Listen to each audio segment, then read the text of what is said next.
E aí pessoal, tudo bem com vocês? Espero que sim. Hoje eu vou ler para vocês um texto sobre a Segunda Guerra Mundial, deste livro aqui, As Últimas Testemunhas, da escritora Svetlana Alexievich. Este livro é uma obra literária que foi composta a partir de relatos de crianças no período da Segunda Guerra Mundial. Quando Svetlana entrevistou elas para fazer o livro, elas já eram adultas, mas elas eram crianças no período da Segunda Guerra Mundial. Aí os títulos dos textos são trechos das falas dos entrevistados. O que eu escolhi para ler para vocês se chama Limpava as Lágrimas com a Manga. Vamos lá. Limpava as lágrimas com a manga. Relato de Oleg Boldrev, que tinha 8 anos no período da Segunda Guerra Mundial. Hoje ele é contra-médico. É uma questão, o que é melhor? Lembrar ou esquecer? Será melhor ficar calado? Levei muitos anos para esquecer. Chegamos a Tashkent em um mês. Era o fundo da retaguarda. Mandaram meu pai para lá como especialista. Estavam transferindo as fábricas para lá, as indústrias.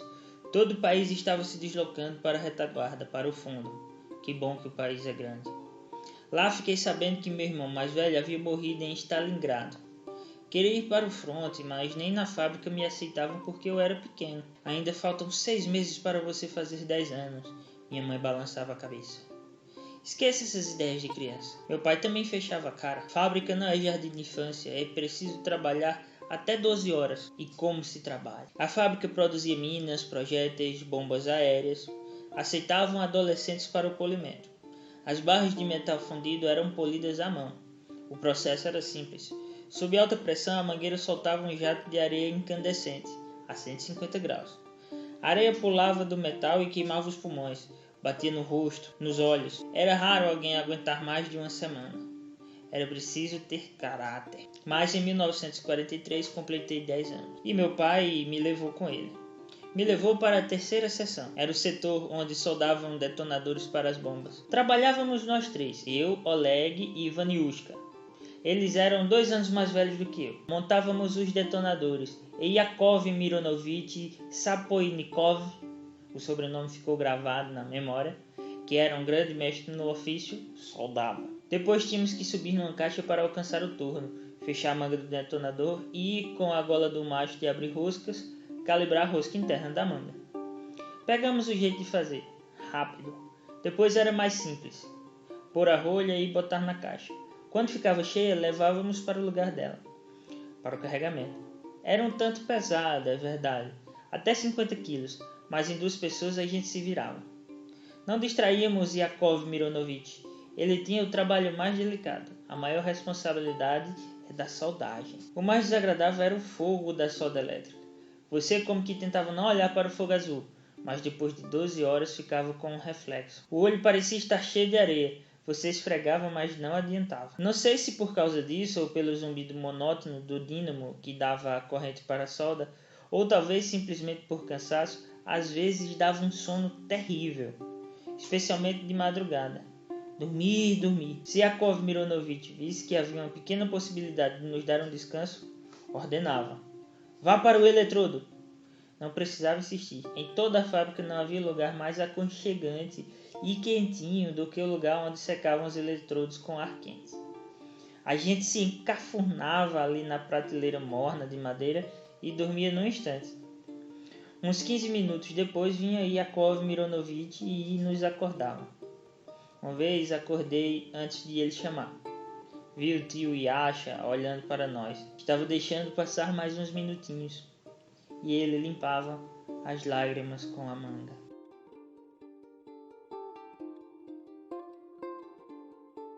Este texto vem do livro de Svetlana Alexievich, que ganhou o Prêmio Nobel de Literatura em 2015. Ela é uma escritora mundialmente reconhecida. Aqui está a imagem dela para que vocês vejam. Ela nasceu em 1948, portanto 3 anos depois da Segunda Guerra Mundial.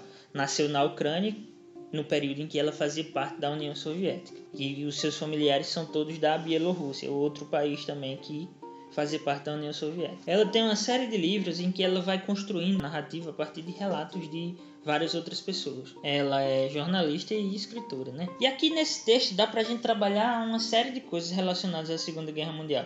A primeira que eu quero ressaltar é que esse relato de Oleg, que começa quando ele tinha 8 anos, porque a guerra para a União Soviética ela vai começar em 1941. A Segunda Guerra começa em 1939, mas só em 41 que a Alemanha nazista vai e ataca a União Soviética. E aí uma das estratégias que gerou a migração forçada de muitos soviéticos foi desocupar a frente oeste que estava sendo atacada. Há uma operação muito famosa na história que foi a operação de ataque da Alemanha à União Soviética. O exército nazista foi avançando muito rapidamente. Como a União Soviética não estava preparada, visto que eles tinham assinado um acordo, a União Soviética e a Alemanha, para ninguém atacar o outro, mas Hitler desrespeitou. Vale lembrar que Adolf Hitler era bastante racista e a xenofobia fazia muito parte do discurso dele.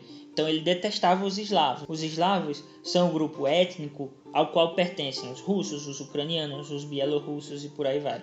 Toda essa galera aqui fazia parte da União Soviética, então ele detestava essa galera. Logo, nós temos o seguinte cenário. A Alemanha atacando a União Soviética desprevenida e os soviéticos tendo que se organizar, tendo que lutar de última hora e muita gente morrendo. E outra parte da população precisando fazer a migração forçada, ou seja, precisando ir embora e sair da faixa oeste da União Soviética e indo para o interior. É uma das estratégias, inclusive, de Stalin, de pegar todas as indústrias e transferir mais para o interior do território, porque seria mais difícil de chegar no interior do território. Para que vocês tenham uma ideia, Oleg e sua família migraram, provavelmente, da faixa oeste da União Soviética e foram morar em Tashkent. Hoje ela é a capital do Uzbequistão, ela fica bem na Ásia Central. Eu fiz um cálculo aqui para vocês que é o seguinte: Smolensk é a primeira cidade dentro do território russo, não do território da União Soviética, boa parte já tinha sido conquistada quando o pessoal resolveu migrar. Vale lembrar que dentro de 10 dias o exército alemão já tinha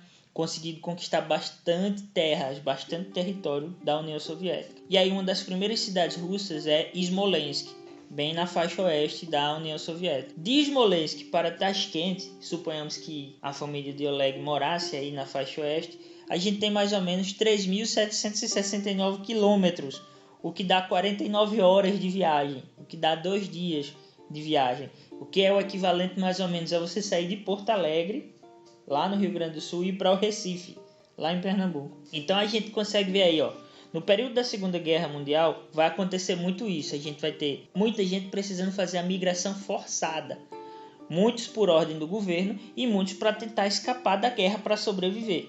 Nesse caso aqui, a família de Oleg sai para escapar da área de conflito e também para apoiar o governo nas transferências das fábricas mais para o interior, porque vale lembrar, se a Alemanha conquista uma cidade cheia de indústrias, ela vai tomar posse dessas indústrias, aí ela vai conseguir fazer armamentos e todo tipo de produtos industrializados, dependendo do tipo de indústria que conquistarem, e se aproveitar disso, né, dentro do próprio território soviético. Então o governo soviético não aceitou isso e foi transferindo as indústrias quanto mais para o interior, melhor. Tanto é que ele fala, veja, a situação de precariedade para que essa galera fugisse. 3.700 quilômetros é muito? É bastante. A gente fez o cálculo aqui, se a gente fosse numa viagem sem parar, 49 horas. Eles levaram um mês para chegar lá. E como o Oleg nos contou, era o fundo da retaguarda, né?